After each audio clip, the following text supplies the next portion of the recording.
السلام علیکم۔ Insight blogs میں خوش آمدید۔ دفاعی اور جیو پولیٹیکل تجزیوں کے ساتھ میں آپ کی ہوسٹ ارا مومل۔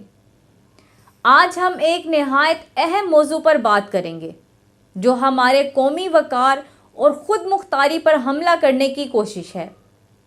حال ہی میں کچھ جھوٹے اور شرپسند عناصر نے ایک بے بنیاد خبر پھیلائی کہ پاکستان آرمی چین کو بلیک میل کر رہی ہے اور چین کو گوادر پورٹ دینے کے بدلے سیکنڈ سٹرائک نیوکلیئر کیپیبلٹی کا مطالبہ کیا ہے۔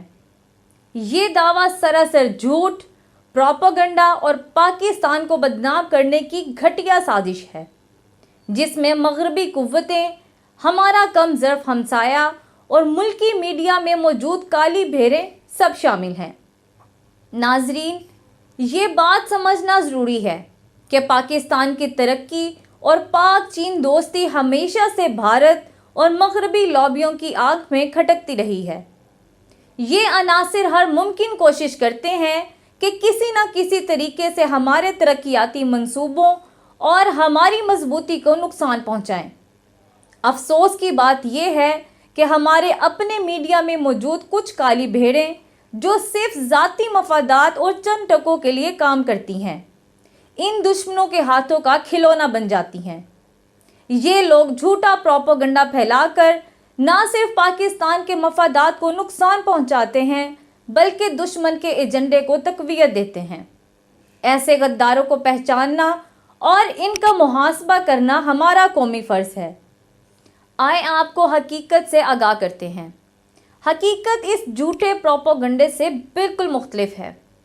کچھ غیر اعلانیہ اطلاعات کے مطابق پاکستان اور چین گوادر کے قریب ایک نیول بیس اور پاکستان کے ساحلی پٹی کے علاقے میں کئی ایئر بیسز پر کام کر رہے ہیں۔ یہ منصوبے بحر ہند میں پاکستانی کنٹرول کو مزید مضبوط کرنے کے لیے بنائے جا رہے ہیں۔ چین پہلے ہی جبوتی میں ایک نیول بیس قائم کر چکا ہے جو افریقہ اور مشرق وسطیٰ کے درمیان ایک اہم اسٹریٹجک پوزیشن رکھتا ہے۔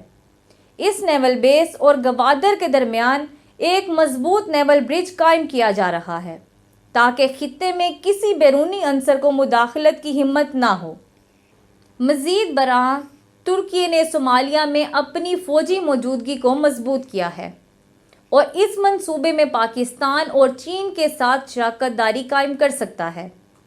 یہ سب بحر ہند، مشرق وسطیٰ اور افریقی خطے میں ایک گریٹ گیم کا حصہ ہے جس کا مقصد آنے والے وقتوں میں ان خطوں پر اپنی گرفت مضبوط رکھنا ہے۔ اس اسٹریٹجک منصوبے کو مزید وسعت دیتے ہوئے اسے بنگلہ دیش اور ملائیشیا تک لے جایا جائے گا۔ چین کی سری لنکا میں موجود بندرگاہ بھی اس کھیل میں اہم کردار ادا کرے گی۔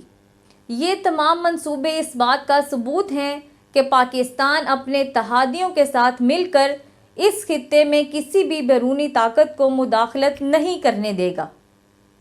یہ گریٹ گیم صرف اس خطے تک محدود نہیں بلکہ ایک وسیع حکمت عملی کا حصہ ہے جو مشرق وسطیٰ، افریقہ اور بحر ہند کے وسائل اور نقل و حرکت پر کنٹرول حاصل کرنے کے لیے تشکیل دی جا رہی ہے۔ دشمن کو اس حقیقت کا بخوبی علم ہے اور اس کی چیخیں نکل رہی ہیں۔ یہی وجہ ہے کہ وہ جھوٹے پروپیگنڈے کے ذریعے عوام کو گمراہ کرنے کی کوشش کر رہا ہے، لیکن یہ کوششیں ناکام ہوں گی کیونکہ پاکستان اور اس کے اتحادی مضبوط عزم کے ساتھ اپنے مقاصد کی طرف بڑھ رہے ہیں۔ دراصل پاکستان اور چین کے تعلقات باہمی اعتماد اور مشترکہ ترقی پر مبنی ہیں۔ سی پیک اور گوادر پورٹ پاکستان کے لیے ترقی اور خوشحالی کے دروازے کھول رہے ہیں اور یہ بات دشمنوں کو ہضم نہیں ہو رہی۔ ہمیں بحیثیت قوم اس پروپیگنڈے کے خلاف متحد ہونا ہوگا۔ سب سے پہلے ان غدار صحافیوں اور میڈیا ہاؤسز کا بائیکاٹ کریں جو پاکستان کے خلاف جھوٹے بیانیے کو فروغ دیتے ہیں۔ دوسرا، بھارت کے گھٹیا پروپیگنڈے کا جواب دینے کی ضرورت ہی کیا ہے؟ ہمارے پروجیکٹس کی تکمیل ہی ان حاسدوں کے لیے کافی تکلیف دہ ہے۔ پاکستان کے دشمن چاہے جتنی بھی سازشیں کر لیں، وہ ہماری ترقی اور خوشحالی کو نہیں روک سکتے۔ ہمیں اپنے ملک، اپنی فوج، اپنی قیادت اور اپنے قومی مفادات پر فخر ہے، اور کوئی بھی جھوٹ یا افواہ ہماری بنیادوں کو ہلا نہیں سکتی۔ امید ہے آپ کو یہ ولاگ پسند آیا ہوگا۔ مزید عالمی معلومات پر تجزیوں کے لیے ہمارے چینل کو لائک اور سبسکرائب کریں۔ شکریہ۔